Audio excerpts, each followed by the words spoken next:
Texas Chainsaw Massacre 2. The Buzz is back.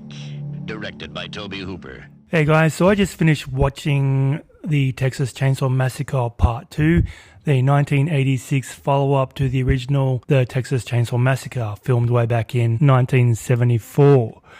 Now, this one is definitely a weird one. The initial movie that Toby Hooper released on the world is a really gritty, hard to watch tour de force of horror.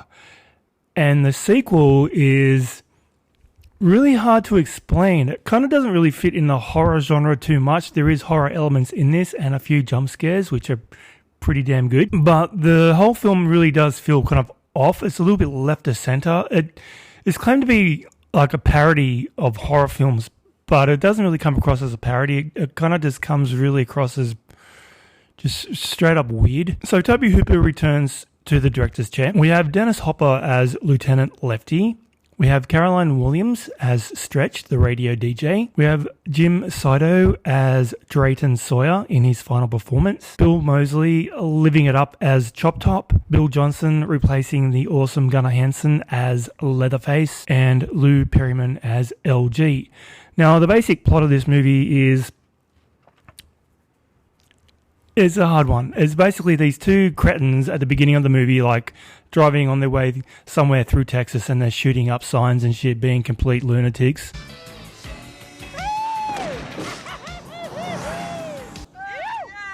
Hook 'em horns, baby. We are on our way to the biggest party of the world. And they're listening to the local radio station where we have Stretch, the local DJ, and she is playing some music. The guys decide to ring her up at the station because reasons. This is Stretch on an open request line on K. Oakland in Burke Burnett, Texas. Red River rock and roll from the tip top of the Dallas-Fort Worth Metroplex. Let's get Stretch a call and see what she says. What kind of name is Stretch? She answers the phone and they're obnoxious and they're kind of just really annoying, but she's kind of, telling the guys to hang up. They're tying up the line. Yeah, later, sports. Just hang up, okay? No way.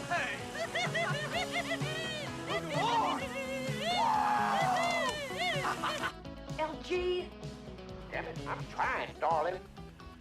Don't call me darling, damn it. They got no real requests because they're just idiots. She can't get them up the line. Meanwhile, the guys are cruising through the streets, and then they come across the Sawyer family on a bridge. This big pickup truck, lights shining.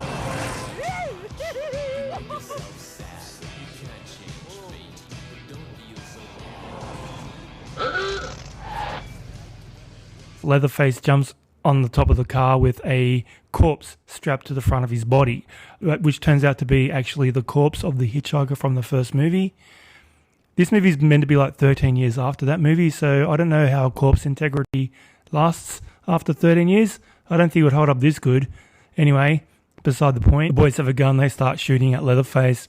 He's revealed to be Leatherface because at this point we didn't know he was covered up by the corpse thing.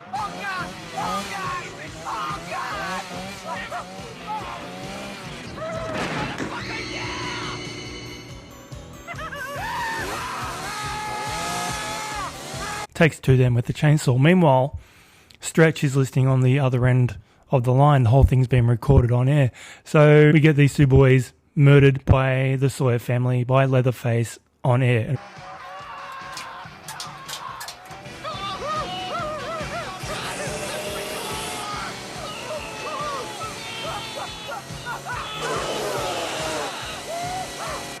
Like a buzzsaw. Hey, hang up, man. Hang up. Hang up, hang up, hang up, hang up, hang up, hang up, hang up. It's all been recorded. This movie is, like I said, set 13 years after the original massacre. The Sawyer family was never caught. The cops never found the house, never found the victims, so there was no crime, and they couldn't arrest anybody. So Franklin, who died in the first movie, and Sally Hardesty, who was the sole survivor of the original movie, has slipped into a catatonic state. We never see her in the movie. This is just in an opening crawl at the beginning. On the afternoon of August 18th, 1973, 5 young people in a Volkswagen van ran out of gas on a farm road in South Texas. So this is where we're getting our information from. Now, Dennis Hopper is a lieutenant who's turned up, and he's the uncle of Franklin and Sally, and he's revenge driven. He's in town to find out what the hell's going on. He knows that there's been a spate of chainsaw murders all across Texas, happening in clusters, and he's there to catch and finally kill and get revenge for Sally and Franklin. Stretch approaches Lefty with the tape as evidence. He initially turns her away for some reason, changes his mind, comes back and sees her again and tells her, play the tape on air. And she's like, well, that's a little bit illegal. And he goes, just do it. The killers are still here. Play the tape. So she starts playing the tape on air every hour for a couple of nights. The Sawyer family, obviously not too impressed with that. They turn up. Stretch works with LG, the sound technician. They've just finished doing their show. He goes off to get a coffee. Then, bang, we have Chop Top turn up, played so over the top by Bill Moseley. It's a really it's just a crazy performance. This character of Chop Top is a complete lunatic. He's wearing like a Sonny Bono wig initially, so he looks like a hillbilly hippie.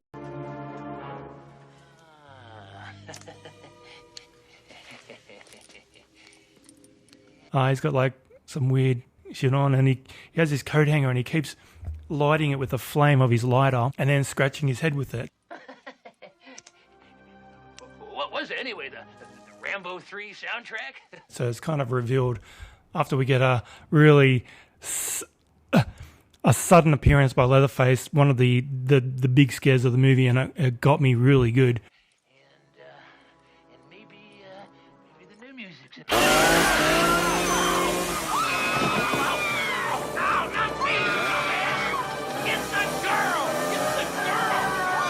Leatherface jumps out and attacks after Chop Top's been terrorizing Stretch for a little while. He jumps out of this record room and pursues her into it, and she runs away and hides in another room and barricades herself in.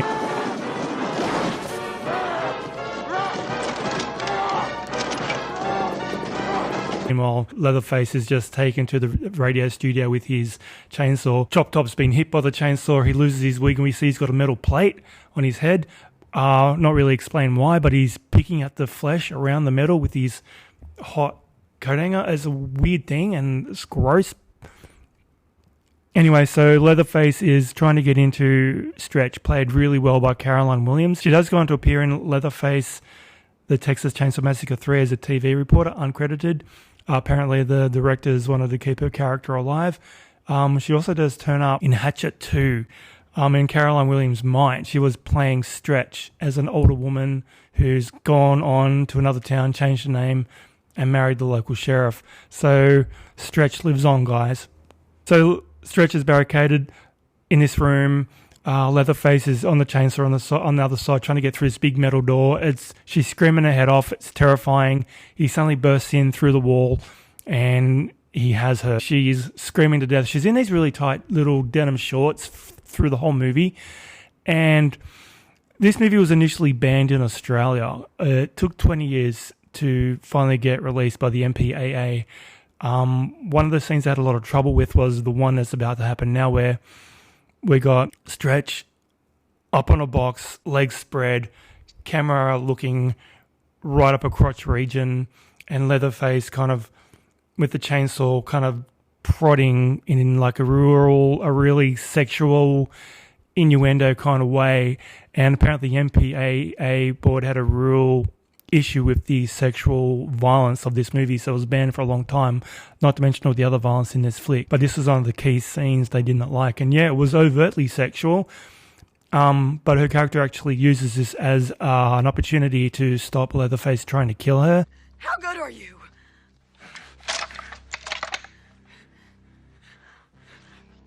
Huh?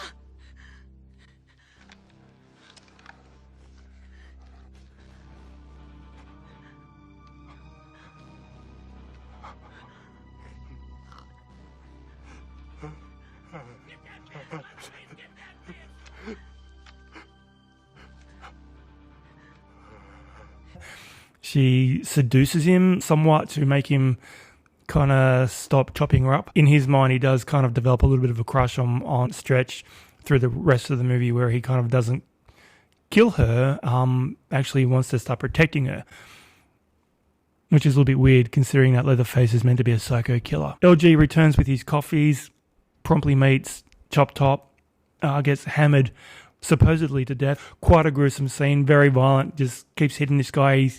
He keeps kicking, and it goes on as a prolonged attack, and he doesn't seem to die for a long time, but then he does seem to die, but then he's not really dead. Leatherface comes back down to Chop Top, and Chop Top's like, "Did you kill her?" And Leatherface is like, "Yep," but he doesn't talk. So they drag poor LG off into a truck, and they drive off back to their lair. Stretch is like, they can't leave, they can't get away, no way. So she starts following them. No Lefty, so she's on her own, and she pursues the guys, the killer family, the Sawyers, going back to their lair, and she follows. She gets to the lair, and she runs after the truck, trying to find where they park in this. It was like some kind of like a medieval restaurant fun fair thing. It's really weird. It's a nice big set. Like, he really has got a bit of money to spend in this one. Or no, apparently he didn't. But there's a really big set, and it's really strange.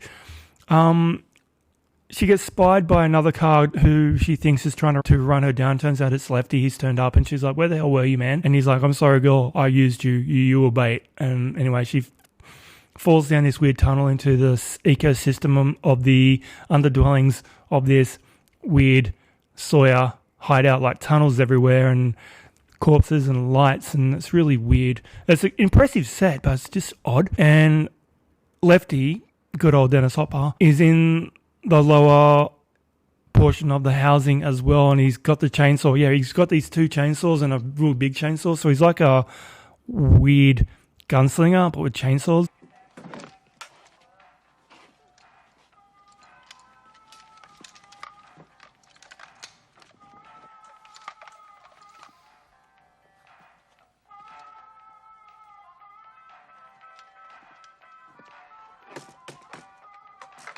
And he's like taking to the foundations and chopping it down. He wants to bring it all down. Meanwhile, Stretch is hiding out away from the Sawyer family. She gets locked. She finds herself in this refrigeration unit where there's body parts hanging everywhere. And poor old LG is, on the ground, ready to be chopped up. Leatherface comes in, takes to him with this, which is kind of like, admittedly, a funny scene. He's got this little carving knife, which is like a mini chainsaw, and he starts skinning LG, and Stretch is in there aghast with horror and peels off the face, and she's freaking out. Leatherface finds her, and that's when he starts kind of crushing on her, and he puts LG's skin face onto hers, because she's his girlfriend now. Drayton Sawyer comes in with Chop Top. "What are you doing?" And Leatherface doesn't give her away, so they go out. Turns out LG's not quite dead. He gets up in some pretty impressive looking makeup. Tom Savini's here doing the job. His face is peeled off. A big layer of flesh is pulled off from his chest, exposing some ribs underneath, his legs being carved up. Still not as good as Frank in Hellraiser. That was amazing. But this is still pretty good.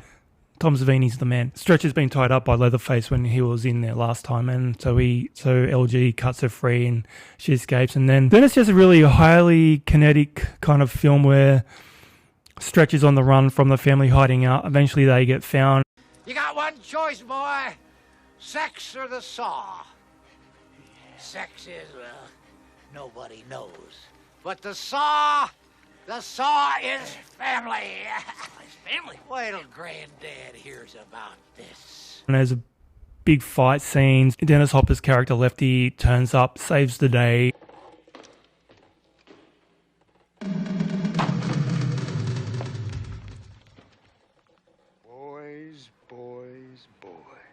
What the hell's going on here? That the American way of entering a man's home singing like that? Oh, I get it. The old pressure game, huh? Boys, you never should have been doing this. Nearly kills Drayton Sawyer, the patriarch of the family. Apparently he's got a hand grenade, so he drops the hand grenade at one point. Stretch takes off with Chop Top in hot pursuit. Lefty and Leatherface have a pretty good chainsaw fight. Lefty impales Leatherface with the chainsaw, but he kind of keeps going. Drayton Sawyer drops the hand grenade. We cut to a scene with Chop Top and Stretch having a bit of fight, and there's an explosion, and that's all we get of Hopper's character, of Seidel's character, and Leatherface. We don't see them again in the rest of the movie. We're going to assume they died in the explosion, although Leatherface should really have died with the chainsaw pushed through his guts. Stretch is out of there. She's going up some ladder to an upper part of a portion of the fair thing outside. Chop Top's in hot pursuit and he's hacking and slashing at her with his little knife. She goes in this room and she finds Grandma, who's never been mentioned before in any of the movies. Grandma's got a shrine around her. It's weird. And she's got like a chainsaw in her lap. Chop Top comes in. He's about to kill her, to kill Stretch. Stretch grabs the chainsaw. Chop Top freaks out because, oh, you killed Grandma. She's a decayed corpse. Starts attacking Stretch. Stretch has got the chainsaw trying to start it. It's not working. Like, she's revving. And Chop Top is just going to town on her back with this little knife. It's quite graphic. Hack and slash hack. Eventually she gets the chainsaw started. Straight out of his guts, he falls down his death into the tube down to wherever he ends up, and Stretch comes out and starts doing that weird freaky chainsaw dance that Leatherface does at the end of the first movie, and credits roll. So like I was saying, this movie was it was really strange. It was an odd one to watch.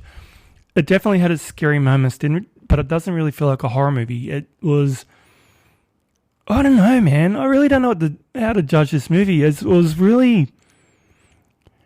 was entertaining, but it was just weird. And having Dennis Hopper in the film is like marvelous. He did say that this was the worst movie that he's ever been in.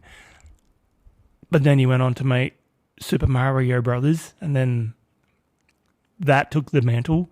And if you've seen, this movie's way better than Super Mario Brothers, I'm just saying. But yeah, it's a hard one to rate because it is a classic.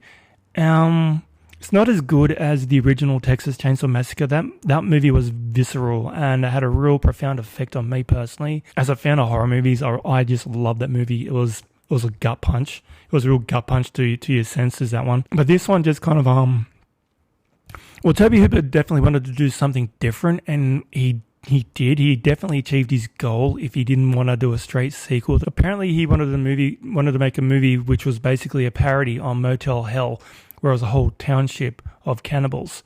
Motel Hell in itself was a parody of the Texas Chainsaw Massacre. But I guess this is the better choice. And apparently there were a lot of scenes that were cut from this movie too. The Sawyer family apparently went into town in one scene and went to a cinema complex and were chopping up all the patrons because Drayton Sawyer keeps winning the chili cook-off competitions and the secret ingredient is the meat. So we needed to stock up. Drayton Sawyer!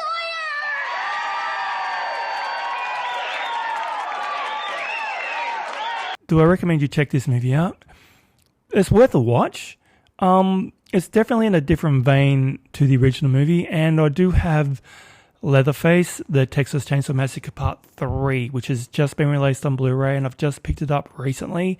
So I'm going to pop that one in soon and check that one out, but I can't really remember too much about it. I do know from memory that it's a little bit more straight-laced as a horror film, where this one goes down some really strange paths. Part 3 kind of does stick to the original lore of the first movie. So, yeah. Oh, we do have a cameo from Franklin in this movie. He does turn up as a rotten corpse in a wheelchair. Lefty finds him in the house when he's underneath the house when he's chopping everything up with his chainsaw. It's quite an emotional moment. Although I hated Franklin in that first movie. God damn. Oh, rating this movie. What do I give it? Like, it's I guess it's a classic in its own right, but I don't really feel justified in giving it a 10, which is classic status. I've got to give it how I feel from my heart, how it rates, and I'll give it a 7. I don't want to give it a 6. I don't want to be too harsh on it. I want to give it a 7 for originality. So yeah, it's definitely original, very strange, enjoyable. Always like seeing Hopper, but yeah, the performances were good. Bill Johnson as Leatherface, he was okay. He kind of does this weird little jig thing with the chainsaw whenever he was about to do something. I don't know if he was trying to emulate Gunnar Hansen, but it was weird. Bill Seidel was completely over the top in this. His performance was, I'm not familiar with the man's works. I know this was his final movie before he passed away, but his performance is definitely full throttle. Everybody's performance in this movie is full throttle. Caroline Williams as Stretch plays the movie very straight for the most part, but when she's captured and she's chained up to the dining table of the Sawyer family. She plays it really well. I'm not knocking her performance. She does a really, really good job, but she is the way she plays it, she's like on the brink of her sanity breaking. She is terrified. And hey, who am I to judge? If you're in that situation where you're potentially going to be dinner, I would probably be freaking out a little bit too. And Lou Perryman as LG, he played the part, but he was pretty much side character. And the two idiots at the beginning, typical 80s fare, two jock guys with the blonde hair and being lunatics for no apparent reason at all. Just a silly horror movie trope. Didn't care for their characters at all. I'm glad they got their heads chopped up. Good. You belong in Chile. You're idiots. The reason I got this movie is because, well, one, I'm a collector and I do love the Texas Chainsaw Massacre franchise. To a degree. A lot of the movies do suck, but this set is amazing. It's pretty cool. I'm going to put the microphone down now for a little while, so my volume's going to drop while I pull this thing apart. All right. Cool disc. After a decade of silence, the buzz is back. Arrow Video, they do amazing releases. They're top notch when it comes to releasing their movies on Blu-ray and DVD. Amazing work. So inside the box, we get this little card here. It says on the back, a bit of reading to do. But this cover's actually was the cover of the movie for a long time on the Blu-ray and the DVD. It's actually a parody of the Breakfast Club. The things you know, right? See how cool that is? That's so cool, right? So this certificate authenticates your copy of Arrow Video's The Texas Chainsaw Massacre 2. Might as well hold it up to you. Limited edition pressing number 03666. This edition will only be printed once. It is your indispensable guide to the Texas Chainsaw Massacre 2 and Tobe Hooper's early works. Caution, side effects may include the inopportune power tool malfunction and troubling NAM flashbacks. Enjoy responsibly and remember you don't mess with Texas. That was there on the back. So we have got this nifty little cover here with another ad for Arrow movies inside. Nice. Then we have the next one. This one is all about Tobe Hooper's early works. I've not actually seen these yet. I've only just cracked this disc open today. It's been sitting on my shelf for a good long while. I just took a long time to get there, guys. And then we have this booklet. It's a pretty in-depth making of the Texas Chainsaw Massacre 2. As you can see, it's lots of photos in there and some amazing stories and artwork, and yeah, really in-depth. So no matter how you feel about the movie, the collector's edition that this is just amazing. So there you have it, guys. The Texas Chainsaw Massacre Part 2. Weird as fuck, but I recommend that if you're a collector and you like Arrow releases, this is definitely worth a pick up. Picked up on Amazon UK. I don't remember how much it cost. I think it was pretty pricey from memory, and I don't know if it's still, well, if you can get one, like I was just saying, it's a limited print, so good luck. So anyway, guys, thanks for checking into my channel. That was my review on the Texas Chainsaw Massacre Part 2. Don't forget to hit that big blue subscribe button down below if you want to see more of my videos. Don't forget to leave a comment, leave me a thumbs up, and I'll catch you in the next video. Thanks for watching.